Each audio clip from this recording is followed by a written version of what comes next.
Buenas noches, ¿cómo les va? Gracias por acompañarnos como siempre. Soy Carlos Brown. Estamos todos los días viernes a las 23 horas por Canal Rural en nuestro programa El Estado que Viene. Bueno, y ustedes lo saben, nosotros tratamos de acá de hacer un ciclo de charlas, de conversaciones y tocando los temas que más preocupan o interesan. Y en este momento yo diría, ¿qué tema preocupa o interesa más que ningún otro? La economía. ¿Qué va a pasar? ¿Qué va a suceder? Toda la problemática que se dio en estas últimas semanas, vinculado con la devaluación, con el Fondo Monetario Internacional, con las situaciones del gabinete, si ahora el ministro de Hacienda tiene más jurisdicción o más competencia o más decisión de lo que tenía antes, si esto está bien, si esto está mal, qué nos va a pasar. Y qué mejor que para eso lo hablemos con Claudio Sochovicki. ¿Cómo te va? Perfecto. Siempre me cuesta decirlo. Está muy bien. De chico me pasa. De chico te pasa, no es ninguna sorpresa. Claudio, ¿cómo te cuando va? el profesor se trababa era, me está llamando a mí. Cuando empezaba a mirar así la hoja era Pues que es más simple decirte Claudio, ¿eh? Sí, o Sucho, como O Sucho, Sucho. me dicen Sí, habitualmente. me comentaba una esta amiga que fue la que me insistió que viniera, dice, decirle Sucho, así que está todo bien. Bueno, Claudio, yo los otros días te escuchaba en algunos programas de televisión que estuviste, varios, y veía que vos hacías un análisis bastante interesante del tema de lo que nos estaba pasando, ¿no? Ahora ha ido la tormenta más o menos, ¿viste? Este programa se graba, así que por ahí cuando sale pasó alguna cosa, pero esperemos que no. ¿Cómo ves esta situación? Es muy difícil. Y la primera respuesta que debería darte honestamente es, no tengo la más pálida idea. Y la gente se va a poner loca. No, pero yo creo que la mayoría, y la economía es eso, es el desafío, nadie tiene la más pálida idea de lo que va a pasar.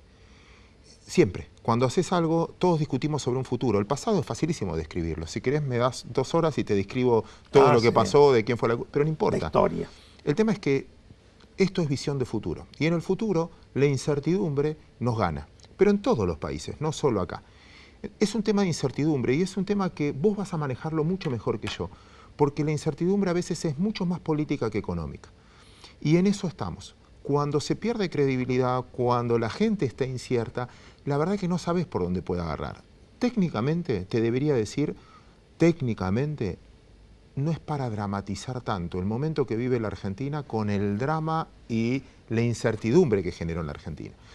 Pero cuando uno tiene que invertir, cuando uno tiene que poner dinero en algún lugar, tiene que pensar en lo que viene. Y esa incertidumbre es lo que estos días, te diría estos meses, nos está agobiando a la mayoría. Si querés técnicamente, te puedo contar por qué no deberías ponerte muy nervioso. Pero esto no pasa por algo técnico, pasa por la sensación. Y cuando térmica uno de la tiene gente. algo, porque a veces cuando tiene que invertir, lo tenés en algún lugar, pero cuando uno tiene algo y tiene miedo que de repente lo pierda. Por eso. Es un tema de miedo, que es un poco lo que dominó a los mercados. Es como cuando viajas en un avión y se mueve, empieza a tener turbulencias y te agarras y te asustas todo y el piloto te dice, no te hagas problema, es una turbulencia, sabes que las alas se pueden juntar. No importa lo que te diga el piloto. Bueno, a ver, sé nuestro piloto. Vos vas asustado igual. Sé nuestro piloto. A ver, alejada la incertidumbre política, que es muy importante, creo que técnicamente uno lo puede explicar de esta manera, desde el punto de vista técnico. Financieramente, Argentina tenía un tipo de cambio que no era un precio de equilibrio, no lo era. A 18 y pico no era un valor de equilibrio. De hecho, tenías una demanda enorme de minoristas, de los que viajaban, etcétera, y la oferta era ficticia, porque la oferta no eran inversiones reales en la economía real, era mayoritariamente el gobierno que se financiaba en el exterior el déficit fiscal, con eso tomaba dólares y esos dólares los vendía en el mercado. El segundo punto es que habías tenido una cosecha enorme el año pasado o lo que se fue liquidando. Todo eso hacía que había venta de dólares, era un valor de equilibrio, pero no se sostenían en el tiempo, porque el Estado pierde, por un contexto internacional que cambió, la posibilidad de conseguir dólares afuera, se empieza a financiar en el mercado interno, tenés un vendedor de dólares menos. Y el campo tuvo la peor sequía de su historia. Tenés más la inundación, ¿no? Se le juntaron dos la cosas. sequía y la inundación, tuvimos que importar soja para mantener, bueno, desde ese punto de vista no solo no tuviste liquidación, sino que terminaste importando algunas variables, cosa que no te pasa habitualmente. Entonces se corrió el tipo de equilibrio del dólar, que es lógico, pasó en todos los países. El real, a principios de febrero, valía 3.15, hoy vale 3.70, y llegó a tocar casi 3,80. Bajó esta semana cerca de 3,70. Agarrás el euro, había arrancado febrero en 1,24 y termina ahora esta semana en 1,17. Casi todos pasó lo mismo, pero en Argentina el cambio cambiario trae una psicosis mucho más importante que lo que pasa en los otros países. No es que va a inflación, que la gente se asusta, que va al banco, me van a sacar.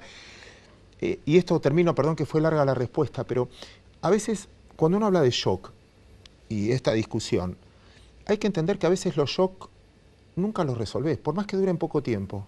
A veces reaccionás por algo que te pasó hace mucho tiempo. Y yo creo que la psicosis de lo que nos pasó en el 2001 al sector político y al sector financiero y económico jugó una partida. Quizás fue shock en ese momento, pero te trajo un recuerdo, un dolor, que muchos reaccionaron pensando en que no ese deja esquema. de estar bastante cerca, ¿no? Porque en la vida de un país 15, 17, 18 años son segundos, ¿no? Y la gente tiene memoria. Por eso te diría que es más miedo y psicológico que real, porque yo te tendría que decir, pará, en el 2001 no era el problema solo el país. Todos los argentinos estábamos endeudados en dólares y cobrábamos pesos. Hoy no es el problema porque el argentino, el individuo, no está endeudado. Tenés la mayor bancarización crediticia de la historia argentina, 14% del PBI. Solo algunos créditos en UVA, pero estos son en pesos. Debes pesos, no debes dólares. Y algunos que empezaron a dar en los últimos tiempos, el Banco Nación para el tema de Pesos. financiamiento productivo, no, hubo en dólares también. Ponele, pero Porque eso... eran interesantes, te cobraban el 4%. Pero te anual, exigían ¿no? ser que tu renta sean dólares. A un exportador financiaban. O alguien que producía dólares de alguna manera. Sí, De todas esa era una maneras, cobertura, sí. tomando todo, Carlos, tomando todos, Sí. la bancarización es del 14%. El problema es del Estado, que está sobre estructurado, o una estructura enorme y sobre deficitaria. Las personas físicas en Argentina no están Sí, endeudadas. en general, en el mundo, las empresas, incluso las pequeñas y las medianas, tienen niveles de endeudamiento que llega al 50% fácilmente de su patrimonio real. Acá, Por eso, si querés, mucho en los menos. últimos años hasta fue un sistema relativamente injusto, porque el único que pudo perdurar y llegar es aquel que tenía mucho patrimonio. Porque no hubo crédito que movilice, finalmente, crédito real que movilice a que alguien con ideas pueda llegar. Lo cual es bueno y es malo, ¿no? Porque sin crédito, cuando uno piensa en el crédito, piensa en el crédito que te cuentan que existe en el mundo, ¿no? O sea, 20 años, 25 años, al resultado de una actividad productiva de acuerdo a lo que es. Eso no está acá. No. Y es lo que acelera. Por eso, yo creo que el país va a salir desde el punto de vista para adelante cuando... Yo te conozco y sé que sos de esa escuela. Cuando el que esté sentado acá, el entrevistado, no seamos nosotros los que están en el área financiera, sino que sean del área productiva. Porque para que un país crezca en serio, hoy recordaba a un economista que aprecié muchísimo, que no vive, se llama Abel Biglione, que trabajó en Sí, Fiel. lo conocí. Abel tenía una frase muy buena, decía, Argentina va a crecer, Argentina para salir adelante y realmente cambiar su condición social, tiene que crecer muchos años al 7% anual. Para crecer al 7% anual hay una sola manera, que es aumentar la inversión productiva, que es aquellos que entierran la plata para tomar gente en serio, para producir en serio. Y para que eso suceda, tenés que hacer cambios muy estructurales en la Argentina, que la sociedad tiene que entender. Con esta carga impositiva es difícil ganar plata en la Argentina. Vamos a hacer el primer corte, ¿eh? Y después seguimos analizando ese tema productivo porque creo que es muy interesante. Adelante, señor director.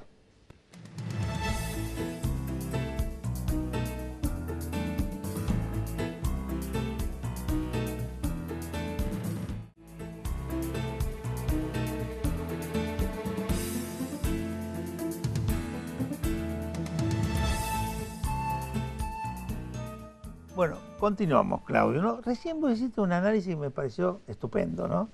Vinculado con que el tema financiero y el tema productivo.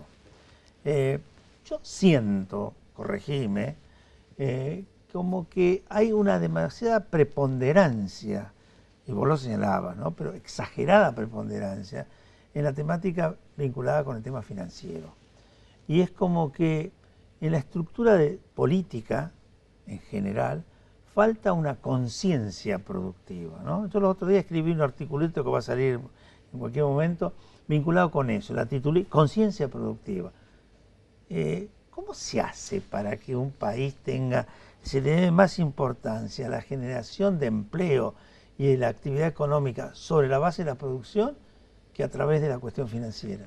Y porque eso, en realidad la financiera es lo urgente, porque somos un país que está completamente endeudado. Entonces, mira, yo una vez mandé un error muy grave, cuando yo soy de Mar del Plata, y cuando vine a vivir a Buenos Aires, me acuerdo un diario me publicó mi primera nota escrita que se llamaba Los 5 motivos por el cual compraría acciones de una compañía. Y me agarró un viejito de la bolsa, un genio, y me dijo, Claudio, todo lo que pusiste está mal. Y tuvo razón. Todo lo que puse estaba mal. Con el tiempo me di cuenta. Y me enseñó algo que me sirvió muchísimo. Y me dijo, mira, Claudio, cuando vos lo primero que tenés que ver es quién es el número 1 de la compañía. Si el número 1 de la empresa, pyme, chiquita, grande, etcétera, viene de la producción, la empresa está apostando a crecer. Si el número 1 de la compañía es el contador, y debe estar en venta, porque es más importante la exposición del balance que la producción. Y si el número 1, mirándome a mí, es el gerente financiero, está fundida. Es más importante conseguir plata. Entonces, uno de los puntos, si lo mirás en país también, es cómo hacemos para que las empresas sean rentables. El Estado está fundido. El Estado quebró. El Estado tiene un déficit fiscal enorme. Necesitamos incentivar la actividad privada. Con gastos exageradamente fijos que no le permiten mucho bajar. movimiento. 80, ¿no? 75, 80% es gasto social. ¿Cómo lo haces? ¿Cómo? No tenés poder político para hacerlo. Salvo te que lo vaya... Te explota el país. Entonces, ¿cómo hizo históricamente Argentina? Licúa ese gasto público en términos de devaluaciones. Empobrece a más gente a la larga. Ahora devaluó y también licuó. Tal cual. Si la devaluación fue del 30% y vos el gasto público, lo que paga el Estado de salario, etcétera, va a correr al 15-20, bueno, licuaste parte del déficit primario. Después se te va a engrosar la deuda porque debes dólares. Sí, eso es otro de los temas del análisis financiero, ¿no? Hablan mucho de la reducción del déficit primario, pero ¿y la deuda y el pago de los intereses? Lo que pasa es que si eliminás el déficit, después corres solo con los intereses y lo vas a ir pagando. Argentina tiene que ser rentable, eso lo puedes pagar con crecimiento. El punto es que necesitas crecer, pero para crecer tenés que incentivar la actividad productiva y tenemos que cambiar la agenda de lo que estamos discutiendo. Dejar de discutir LEVAC, tasa del 40, etcétera, decir, bueno, ¿qué pasa si bajo impuestos para que esta industria sea más productiva y me pague más de impuestos a las ganancias después? Quedó demostrado. Sí, pero ahí pasa una cosa que yo muchas veces lo discutí, siendo ministro de Producción, con mis colegas ministros de Economía. Ellos me decían muy simplemente, algunos muy importantes, me decían, yo sé restar y sumar. Vos explícamelo bien. Dice, 2 más 2 es 4, 4 menos 2 es 2. Vos decime dónde lo saco y yo te lo doy. En función de lo que yo le pedía para fomentar la actividad productiva.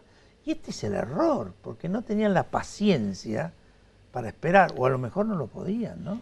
Bueno, ahora teóricamente hiciste un acuerdo o tenés una defensa atrás de plata bastante más barata que es a través del fondo. El punto es si con esto vas a hacer lo mismo y vas a tapar un parche o tratás de cambiar una reactivación económica. Yo insisto con lo mismo.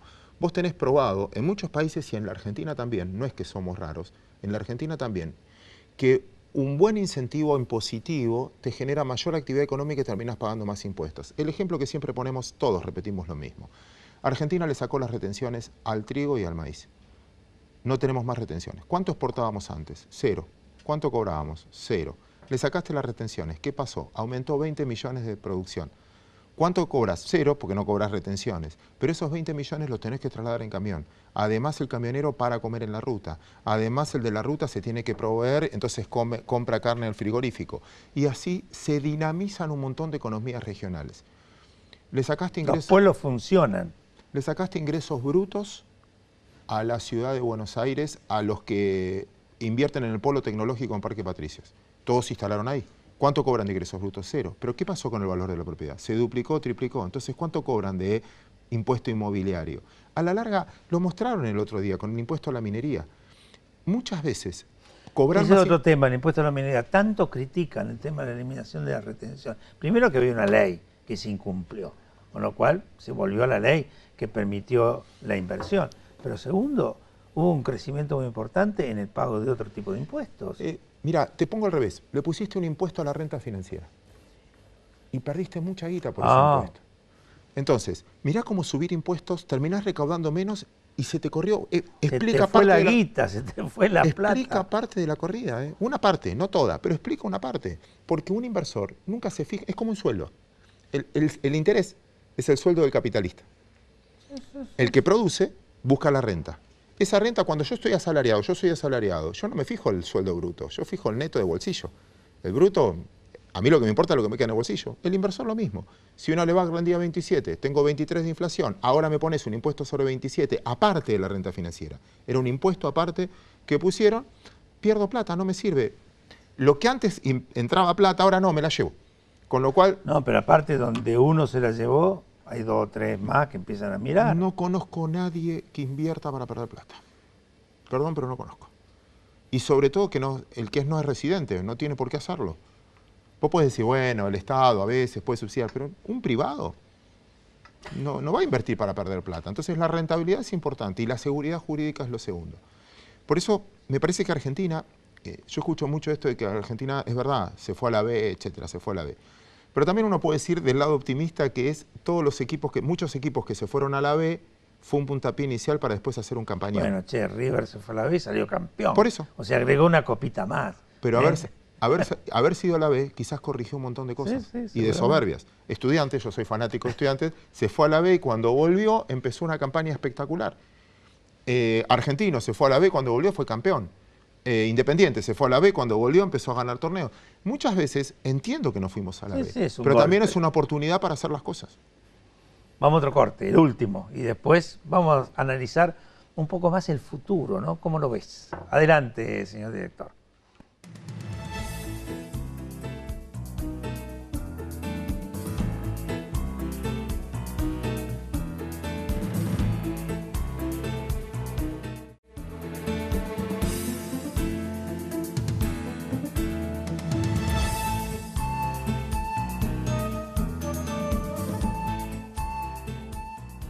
Bueno, don Claudio, el último bloque. Pregunta, han pasado todas estas cosas, uno puede analizar a ver lo que puede suceder en una semana o en 2, pero la gran intriga es saber si esta Argentina va a seguir en estas cosas locas de los sustos y de las corridas, o si vos pensás que en función de lo que nos ha pasado, esto que estábamos hablando de la B y de la A, primero B y primera A, puede generarse algo distinto que nos consolide un poco más y nos haga sentir más vinculados con las cosas permanentes. Es la pregunta del millón en realidad y nos lo tenemos que preguntar todos nosotros. Yo creo que no es un tema solo de un gobierno, es un tema del Estado completo que tiene 3 poderes, judicial, legislativo y el ejecutivo.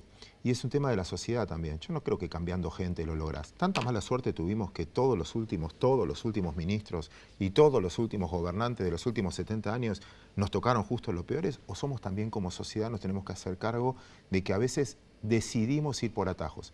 Nos gusta más que nos mientan o nos digan, no, todo perfecto. Nos creemos que somos millonarios y no somos millonarios. Porque tenemos soja, trigo y maíz, no somos millonarios, es lo que menos vale. Netflix, siempre pongo el mismo ejemplo, factura más que nuestra cosecha de trigo y de maíz, vendiendo películas viejas a $10 cada uno, tiene 80 millones de usuarios a $10, 800 millones de dólares por mes, 10.000 millones de dólares por año. Y vos decís, no, nosotros somos ricos porque tenemos... ¿De qué te sirve tener recursos naturales si no tenés los recursos humanos para sacarlos? O sea, prestando un servicio, porque Netflix no hace las películas. ¿Qué es el mundo de hoy? ¿Cuánto vale un café? ¿Cuánto vale el commodity café? ¿Cuánto vale el café tomarlo en un bar? ¿Y cuánto vale tomarlo en un bar que dicen que son exquisitos? Y el que se lleva la renta no es el que pone el producto. ¿Cuánto vale el que produce una leche y cuánto lo paga el consumidor? ¿Quién se lleva la renta? Es el que aporta valor agregado. El mundo de hoy compra valor agregado, compra conocimiento, compra un intangible que es que te haga sentir mejor. A veces los jueguitos facturan más. Ahora, nosotros seremos capaces de eso porque, a ver, materia prima tenemos, de todo punto de vista, desde el punto de vista alimentario, desde el punto de vista energético, ¿no? Tenemos la materia prima. Pero, ¿qué nos está faltando? ¿Imaginación? ¿Qué? Es apostar, yo creo que es dejar de pensar que somos ricos porque tenemos materia prima. Venimos haciendo que una cosecha nos salva y lo que fuera, salva a pocos, pero no a la sociedad. Y es 100% educación. 100% decir, bueno, ¿estamos preparados para las capacidades que vienen? Pregunta, yo trato de dar vueltas con esto y no sé, o sea, estoy repitiendo porque no es mi especialidad. Pero muchos te dicen, che, ustedes todavía tienen muchas carreras por 5 o 6 años. la gente te abandona en el medio porque no tiene tiempo. No es hora de poner carreras de 6 meses, 7 meses. Las nuevas universidades lo están teniendo, las nuevas universidades Perfecto. que se han creado. Incentivar al trabajo específico, a darle valor, porque, repito, el mundo, pero no el mundo, no hablemos de terceros, hablemosle al televidente. Y yo te pregunto a vos, ahora yo te reporteo a vos, ¿en qué gastás tu guita? Tú decís, bueno, yo tengo 100, y si vos me desprendés en qué gastás los 100, te vas a dar cuenta que de los 100, 90 de tus gastos son intangibles.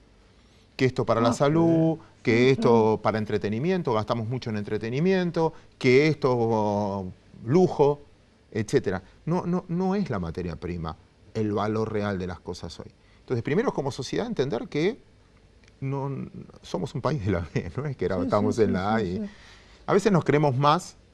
Che, te hago algunas preguntas rápidas porque ya no se nos termina el programa. ¿Qué opinás de este pase que ha habido vinculado con el Ministerio de Hacienda, que se le han dado facultades de coordinación y de manejo sobre, creo que son 7 ministerios, ¿no? De cualquier manera son una brutalidad de ministerios los que hay en total, pero esto de haberle sacado a la jefatura de gabinete en alguna medida, no en toda, la coordinación del área económica, ¿está bien? Sí, a ver, vamos a ver cómo funciona y si realmente lo hacen, si realmente son eficientes en el gasto, en el presupuesto que todos los contribuyentes pagamos para que ellos administren.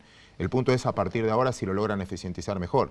Pero acá ponías intermediarios de intermediarios para coordinar. ¿Cuál es el miedo que tenía Macri de tener un Cavallo, de tener un Labaña o tener un personaje que fuera más significativo que en el manejo de las cosas? Ahí sabes más vos. Quizás lo que te decían también es que querían conocimientos específicos de un tema. Pero claramente, fue una autocrítica que hicieron, falló la coordinación de esos temas. Porque cada uno defiende su quintita y no trabajaban en la integración. Vamos a ver si ahora funciona. Aparte suena un poco mucho 23 ministerios, ¿no? Los otros días en una reunión que tuve de economistas, entre ellos se preguntaban, y uno le preguntó al otro, ¿qué medida le darías al presidente que tomara en forma inmediata? Y le contestó, que ponga 8 ministros y no 23. Es que ponete vos como empresario. Vos fuiste ministro de la producción. Ponete vos y vos decís, yo represento un grupo de empresas que quiere invertir. ¿A quién se lo llevas? ¿Con quién hablas? Sí, es muy difícil porque tenés un montón. ¿Quién es el que tiene? Y no sabes. Entré por Economía, entré por Hacienda, entré por Ministerio de Producción, entré por otro. Creo que esto en algún punto por lo menos trae con quién tenés que hablar y a quién hacer responsable. Porque en el fondo todo esto que vivimos, decía, ¿y culpa de quién fue? No, 30% te decía Sturzenegger, 30% te decía Quintana, 30% te decía Duhovne. Cada uno te ponía un... Fíjate que el Ministerio de Interior y de Interior de Obra Pública y también entra en este esquema ahora de coordinación por parte del Ministro de Economía, que figura entre los ministerios para ser coordinados. ¿En qué área? En la de Obra Pública, por el gasto que significa. Y relación con el déficit de las provincias también, supongo. Y también con eso.